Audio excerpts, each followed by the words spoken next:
शांतिनगर गांव में कमला एक बड़ी गरीब मटके वाली थी। वह रोज मटके बनाया करती थी। खरीदने वाले ग्राहक हमेशा मोलभाव करते थे। आमदनी घटी जा रही थी। एक दिन एक ग्राहक ने पूछा, अम्मा यह मटका कितने का है? 200 रुपये का है बेटी। अरे बाप रे, मिट्टी का ऐसा बर्तन 200 रुपये का? माँ, मैं इसके लिए 100 रुपये दूंगी। वह बहुत बड़ा है, 100 रुपये बहुत कम होंगे। मैं 120 रुपये से ज्यादा नहीं दूंगी। ठीक है, ले जाओ। माँ, आपने मटका इतने कम दाम में क्यों बेचा? आजकल हर कोई स्टील का बर्तन चाहता है और मिट्टी के बर्तनों के ग्राहक कम होते जा रहे हैं। अब तू ही बता क्या करूं? तेरी उम्र भी हो रही है। मुझे तुम्हारी शादी की चिंता सताए जा रही है। माँ, मैं भी सोच रही हूँ मैं तुम्हारी कुछ मदद कर सकती हूँ। मैंने सोचा है कि मैं कोई खाने की चीज भी लूंगी जिससे हमारी आमदनी बढ़े। खाने का व्यापार सबसे ज्यादा चलता है। बाजार में आने वाली दुकान पर भी भीड़ रहती है। मुझे कोई ऐतराज नहीं। यह सुनकर पूजा बहुत खुश हुई और बाजार में यहां वहां देखने लगी। यहाँ चाउमीन, मोमोज, भेलपुरी सब है। मुझे इसके अलावा कुछ ऐसा चाहिए जो सस्ता भी हो और लोगों को पसंद हो। तो उसने एक दुकान पर मैगी नूडल्स के पैकेट देखे। देखिए, मैगी सबको पसंद है और ये सस्ता भी है और जल्दी बन जाता है। पूजा ने घर लौटकर माँ को बताया, माँ, मैं मैगी बेचूंगी। लेकिन क्या लोग मैगी खरीदेंगे? हाँ, मैंने मैगी के ठेले पर काफी भीड़ देखी। हो सकता है हमारे ठेले पर भी भीड़ आए। कोशिश करने में क्या हर्ज है? ऊपर से मैगी के लिए कुछ ज्यादा चाहिए भी नहीं। कमला ने अपनी बेटी को कुछ पैसे दिए। इससे जरूरत की सारी चीजें और कुछ सब्जियां खरीद लेना। ठीक है माँ। पूजा ने बाजार से मैगी, सब्जियां और छोटी छोटी चीजें खरीद ली। अगले दिन उसने बाजार के बीचों बीच में ठेला लगाया। पूजा की एक ओर समोसे का ठेला था और दूसरी ओर पकोड़े का ठेला। पकोड़े के ठेले वाले पूजा के ठेले पर नजर गड़ाए बैठे थे। पूजा ने मैगी के पैकेट्स अच्छे से लगा दिए जिससे ग्राहक उसके ठेले पर आकर्षित हों। एक ग्राहक ने पूछा, कितने की है मैगी? प्लेन मैगी 15 रुपये की है और वेजिटेबल मैगी 20 रुपये की है। ग्राहकों को देखकर कुछ और ग्राहक उसके ठेले पर आए। हमें 2 देना। मुझे एक वेजिटेबल मैगी चाहिए। जैसे जैसे ग्राहक आते गए, पूजा मैगी बनाने जा रही थी। ग्राहकों की भीड़ लगने लगी।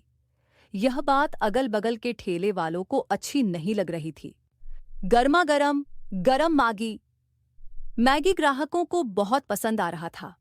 पहले दिन से ही पूजा की अच्छी खासी कमाई शुरू हो गई। वह बहुत खुश थी। पूजा की कमाई देखकर कमला भी बहुत खुश थी। अच्छी बात है बेटा, हमेशा खुश रहो। पूजा को अच्छा लग रहा था। आखिर अपनी मां की थोड़ी सी मदद कर पा रही थी। वैसे भी कमला ने बहुत कष्टों से उनकी परवरिश की थी। अगले कई दिनों तक पूजा का मैगी का ठेला अच्छा चल रहा था। ग्राहकों की भीड़ अक्सर वहां जमे रहते और पूजा की कमाई भी अच्छी हो रही थी। पड़ोसी ठेले वाले परेशान थे। एक दिन की बात है, पूजा ने ठेला लगाना शुरू किया, लेकिन वह कटोरा लाना भूल गई। वह घर की ओर दौड़ पड़ी। यहां मौका देखकर पड़ोसी ठेले वालों ने उसके बर्तन चुरा लिए। जब पूजा वापस आई तो उसका सामान गायब था। क्या हुआ? आपने मेरे बर्तन और सामान देखे? क्या हमने देखा? हमारे पास समय ही नहीं है किसी और की दुकान देखने का।